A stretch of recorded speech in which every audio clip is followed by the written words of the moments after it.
Tragedy strikes on the open road, and it may not be as accidental as it seems. Traci Abbott, beloved member of the Abbott family, is rushed to the hospital after a horrific car crash on her way to the airport. What was supposed to be a simple trip has turned into a life-threatening situation. And as details begin to surface, whispers swirl. Was it truly an accident? Or did someone want her gone? Traci had been set to fly overseas to meet a publishing partner, an unremarkable trip, until earlier that morning when she received an anonymous call. The voice was low, urgent, and familiar. "Don't get on that plane. You know too much."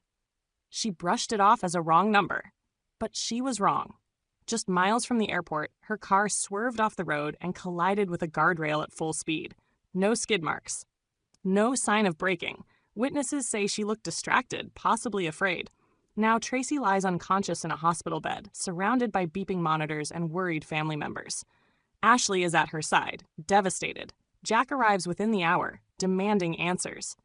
"What happened to my sister?" he growls. The police begin their investigation, and very quickly, a name reemerges. Martin. Only days earlier, Trace had privately confronted Martin about what she overheard between him and Diane.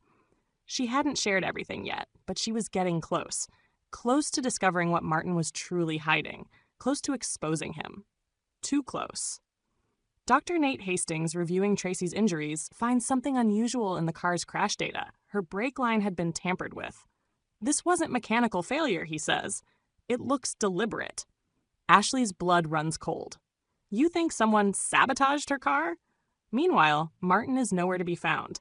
He's missed meetings, his phone is off, and Diane, visibly shaken, claims she hasn't heard from him either. But her anxiety says otherwise. Has Martin gone rogue, or is she just as afraid of what he might do next? Victor Newman gets involved, calling in his own security team. "We need to find him before he finishes what he started," he tells Jack. "If he's willing to go after Traci, none of us are safe." Elsewhere, Sharon finds a file on Martin in an old GSAC database, details of past aliases, a sealed record involving blackmail, and one ominous note, suspected of manipulation and extortion in 3 states. Could he have planned this all along? As Traci fights for her life, Jack makes a vow. If Martin did this, he's going to pay. "No one hurts my sister," and walks away. Back at the hospital, Traci briefly regains consciousness. Her first words?